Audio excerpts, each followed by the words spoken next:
Good morning and good afternoon, LCMS teachers, and welcome to part two of our series on engaging or positively engaging families. And this will effectively kind of continue our lessons, and we're going to dive deeper into starting to build the stronger relationships. Now, some of the ideas that I'm going to present in this video can either be currently applied, or you can kind of start with a new slate if you got a new semester coming along. Or if you're someone who has a semester-long class, maybe you can start to use some of these ideas in the next semester, or even save in the back pocket for next year as you start thinking, okay, what would I like to do in the next year to make things better or build upon what I've already done this year. So we've got a couple different sections here. As you can see here on the screen, I don't need to read these aloud, but this is pretty much the order of context and information that we will cover here. And while I am personally not a great expert, I can share ideas that have been shared with us in the past, and I can share within the context of some of the stuff that we've been covering as CRTs, curriculum resource teachers overall at our meetings and with other information to kind of help you out with these. And of course, some of the ideas I even used in the classroom that I found to be really, really helpful as well. So let's go ahead and get started here. So first thing here, and some people might find this to be right or wrong or kind of in between. And I get there's going to be a couple of different viewpoints on this. Now, I understand that not every situation is the same. Not every situation that students are in are the same. And with that in mind, this will apply to the general public and the general student. And of course, there are situations that this may not be true, right? So it starts with the classroom teacher. Building that relationship usually starts with the classroom teacher. Now, you might have those parents who are really, really outgoing and wanting to get to know you better from the get-go. Okay, kind of like moving into a house, right? I recently moved into a new place, and it wasn't very long before a neighbor waved at me and, was asking questions about who I am and what have you to kind of get a feel for how I would be as a neighbor because, effectively, it's an involuntary commitment on her part because I'm choosing to live next to that individual, okay? So, me wanting to be hospitable and want to make a good impression that, hey, you're getting a good neighbor, there were things that I had to do as well, right? So there is a joint effort, right? Now, usually in most families, family is the child's first teacher. Everything from the child's first steps, right, to what is acceptable behavior within the family, okay, or what is acceptable behavior abroad. Maybe using the words and how we use our words or phrase our sentences, the words we are using, right? That is coming from the family. And those first few years, even before VPK or kindergarten, right? The family is the first teacher, right? Now, you're going to get families who will read with their kids and sit them on the lap and work with them, okay? But you're also going to get families who are less hands-on because they don't feel comfortable with it or think that's just part of the development or for whatever reason. Again, you're going to get different families, and there's nothing wrong with either way. It's their choice to do it. They have the liberty to do as such, right? So with that in mind, okay, the family's first role, they're taking an active role in participating of the education in the educational process. As they continue on, and these things here are for both before and during the education process here at school, right? They're monitoring their progress. All right, they're setting their goals. Where do I see you educationally or academically as to the student? And of course, the student will start to make their own goals as they move forward as well.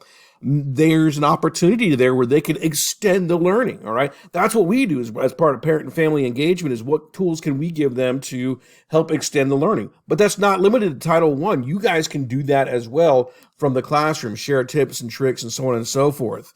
And of course, they will transfer some of the academic learning to schools, all right? I'll give you an example, okay? My pop was a great electrician. I knew electronics far better than my peers did while I was in high school, okay? Why was that? Because I took an active role in learning about electronics, okay? And he helped teach me about, what I knew then, all right? So, yeah, However, when it came to reading and reading comprehension, he wasn't going to be the one to help me. Understand a manual or a schematic? Great. Reading a book or a novel? Nope. He always told me, why don't you just read the first page and the last page and you'll get the whole story? I'm like, yeah, Dad, that's not going to work, right? Came to math. Yeah, he was old school math. All right. So you kind of get the idea there. So there are things that they definitely feel comfortable with and things that they don't feel comfortable with teaching. All right. And that goes for all spectrums. You get to be an advocate for student education and are often on the front line for learning and building positive relationships. Okay. You're on the front line. Okay. Yes, the principal should take an active role. Yes, the assistant principal should take an active role. Yes, Title I should take an active role in building those positive relationships. There's no doubt about it. But you guys are on the front line, okay? And that goes for building relationships with students and with the parents, okay? And it's important because, quite frankly, I've experienced, hey, the students that we might have maybe some behavior problems with don't listen to me as much as they listen to Miss Mullins or Mr. Lee because they've taken the time to build that relationship with them. Okay, that's fine.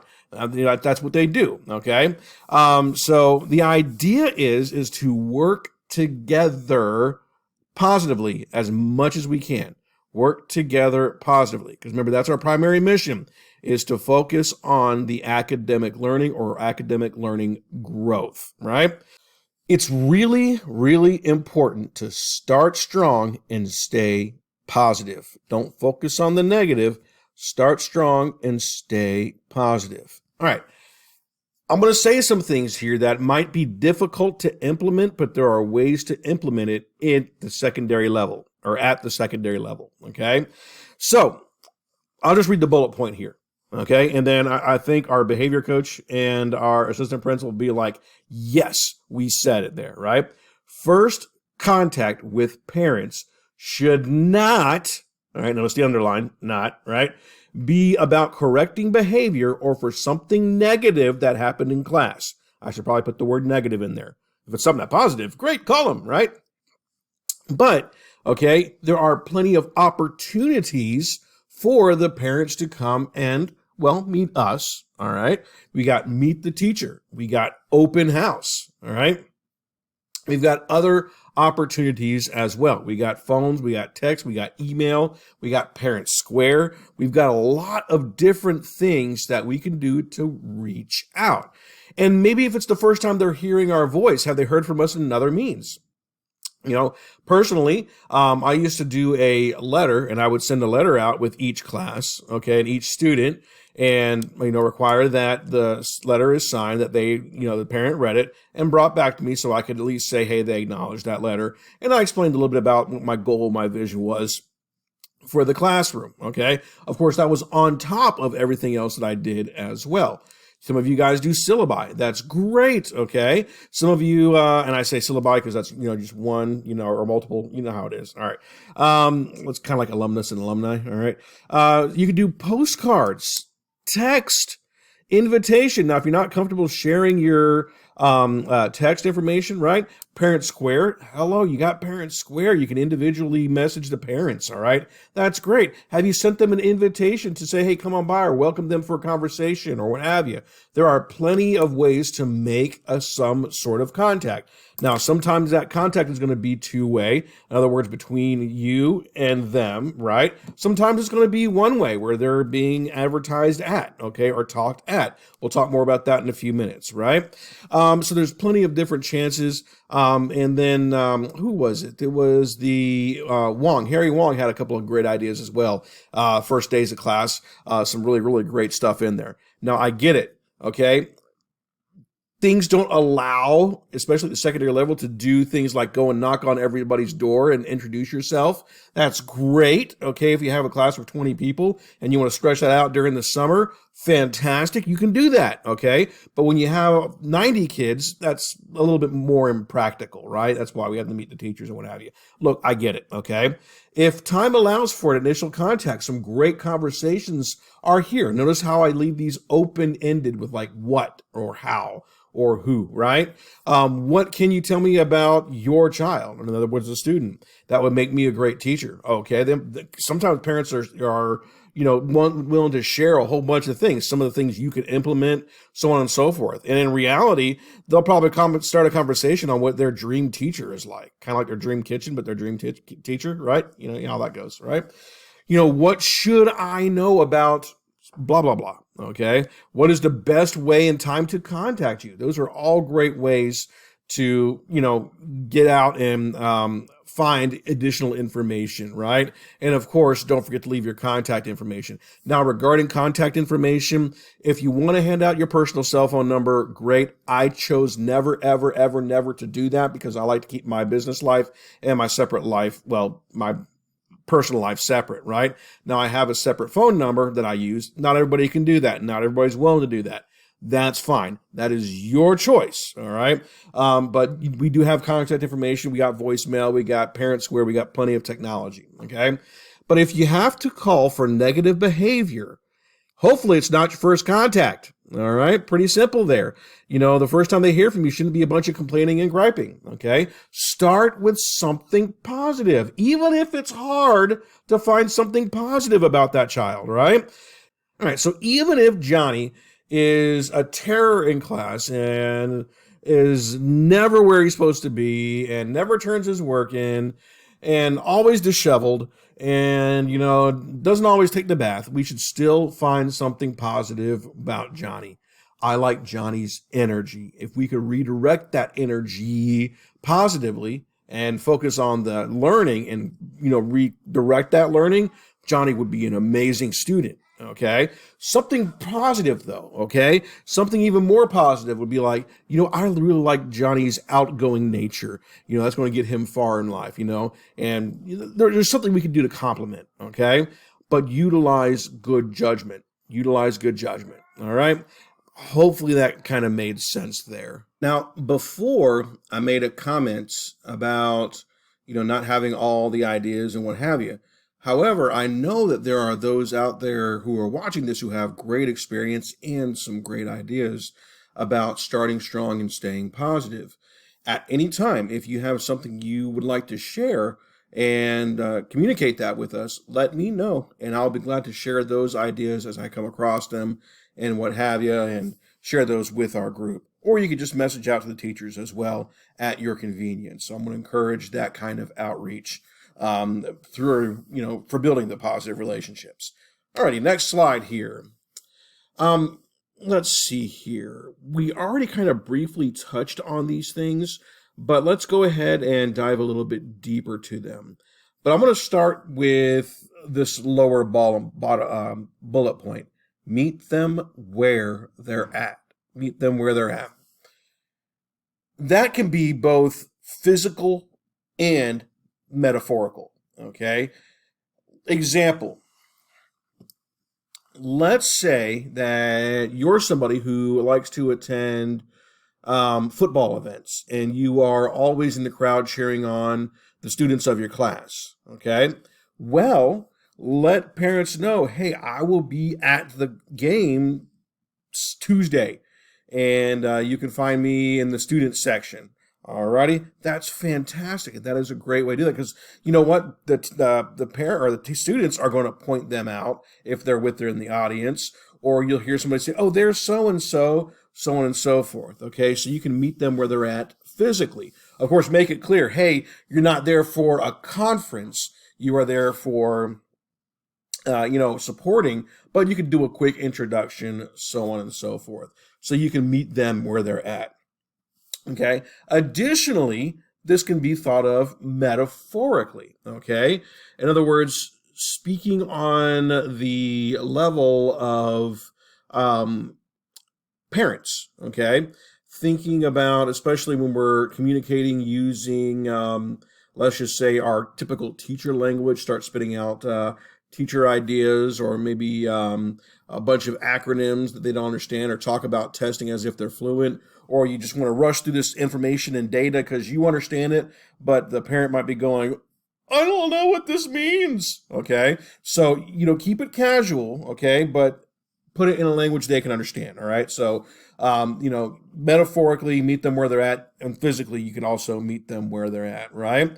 But you can extend an invitation. Of course, we've talked about Parent Square. Parent Square has been amazing. We have got a lot of positive returns and a lot of positive feedback through Parent Square. We're seeing people use them, everything from classroom notifications to school-wide notifications, small groups, so on and so forth. Of course, we've got social media. Now, I don't encourage maybe sharing your social media page unless you want to, or unless you're like me, you have a social media page that's for professional, one for family, okay? Be really, really careful with that. But we got the Falcon Flyer. So if you want to post something on Falcon Flyer, you can get with those who have access to it, like Ms. Sagans or myself, to post on that site. You could make sure that everything is up to date via email if you got a parent that prefers email. You got postcards you can send out. I got postcards here. There's plenty of ways to reach out and invite people who want to get involved. Okay, so meet them where they're at as best and as much as possible.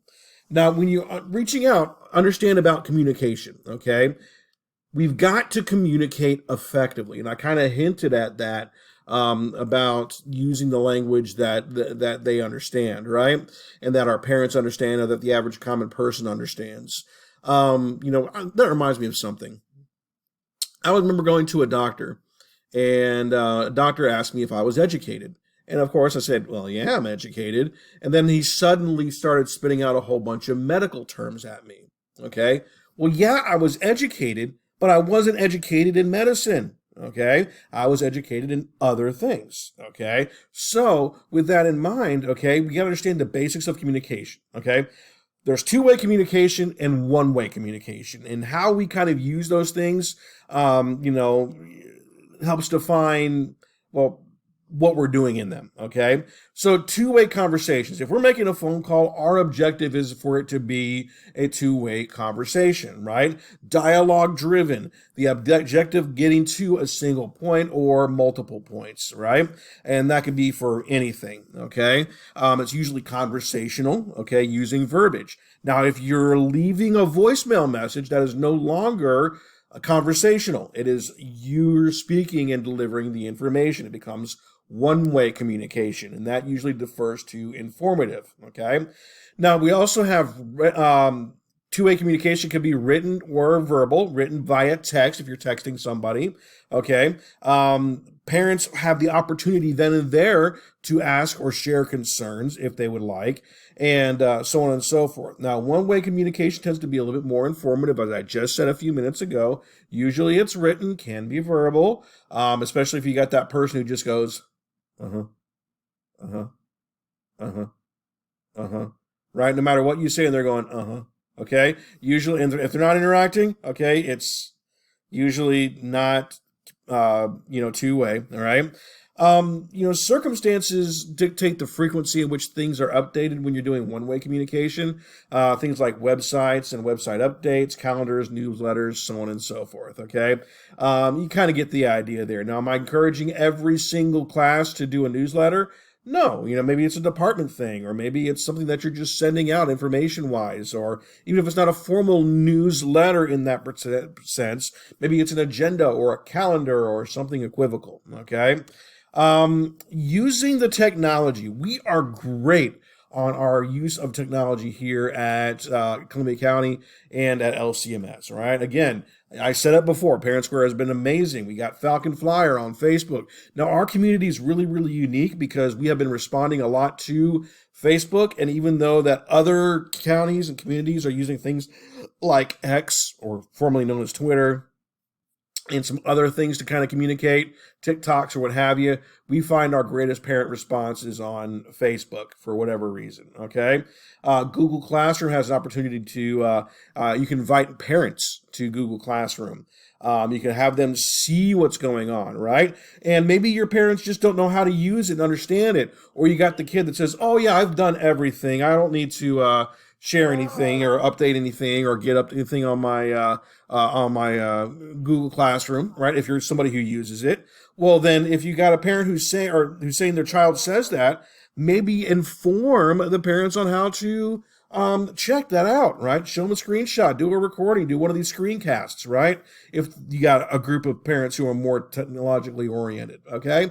There are plenty of different ideas, okay? Maybe you want to create a quick video on sharing important class information, or maybe the class layout, expectations, maybe a quick video on how to reach out to you. As you guys know, okay, like our students who don't always respond to the same methods, okay, our parents can be the same way. Even ourselves as teachers can be the same way, right? Some of us read and understand in writing better. Some of us watch videos. Some of us are auditory. Some of us are visual. You guys know the expectation, right? So there's ways that we can implement and use technology to better deliver the information, effectively helping to build those relationships. There's plenty of sources and resources that are out there. Document it, document it, document it. Look, if it's not documented, it didn't happen. Okay, there's plenty of tools on Focus. You can document things. You can keep notes on Focus. There's communications, like some things store for us, like Parent Square. Okay, you can keep personal logs. I used to keep logs of bathroom breaks and tardies and such on my roster. Okay, and those are really, really easy ways to say, hey, this happened, this happened, this happened, so on and so forth. You got conference sheets you could use. You got Google Sheets you could use. You got Google Drive for folders for communication, so on and so forth. You can keep personal logs, but just document it, document if you do something or reach out. That way you could have proof and evidence that something happened, right? Finally, to end this section, okay, be aware. And there are things that we can share, we can't share, that we have rights to, that parents have rights to, so on and so forth. I found this to be really, really interesting. And it's good to kind of go over some things, especially for using technology, okay, and the things that we're doing here on campus. First things first. The Family Education Rights and Privacy Act, also known as FERPA, right? Sounds really weird, but it's FERPA, okay? You can see what it does there. It protects the privacy of student education records. So in other words, if you're communicating with a guardian, okay, work with, use your best judgment or work with guidance to make sure that's somebody that can receive the information and documentation. Okay, I would hate to have you build this relationship with somebody or start building the relationship and talking about Johnny when that person shouldn't be having access to Johnny's information, okay? It also prevents the schools from disclosing information about educational records or within those educational records without written permission, okay, to any source, okay? You also have COPPA, the Children's Online Privacy Protection Act. This is something for the website and website designers and databases who keep student information, or to keep information on kids who use the website, okay? And so this is really applicable for vendors and operators, but it's something you should be familiar with.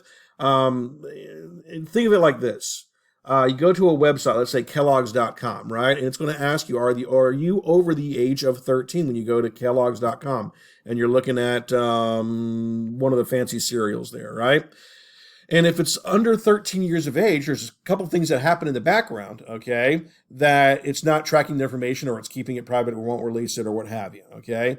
Again, that's for vendors and operators, okay? And then, of course, there is the Protection of Pupil Rights Amendments. I'll just read the statement directly there. Provides rights to parents for the inspection of instructional materials, marketing materials, and other specific physical exams. In other words, parents have the right to ask for the materials that are being presented in class. And, if they want to, share what's going on, that's fine. And I was okay with that, If I went to a conference, I would bring Johnny's work. Here's what Johnny's producing. Here's the materials that were presented. Here's the instructions I gave him. Here's what was produced. This is why they received the grade. Here's the outline of the expectations and the reason that we did things the way we did. Okay. And, that was something that, was helpful in a conference or what have you, and in those communications. So I hope that you have taken something from this, okay? And I hope that you have taken a good way to start strong and stay positive.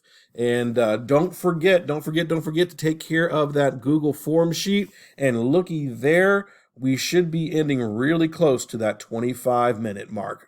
less than actually.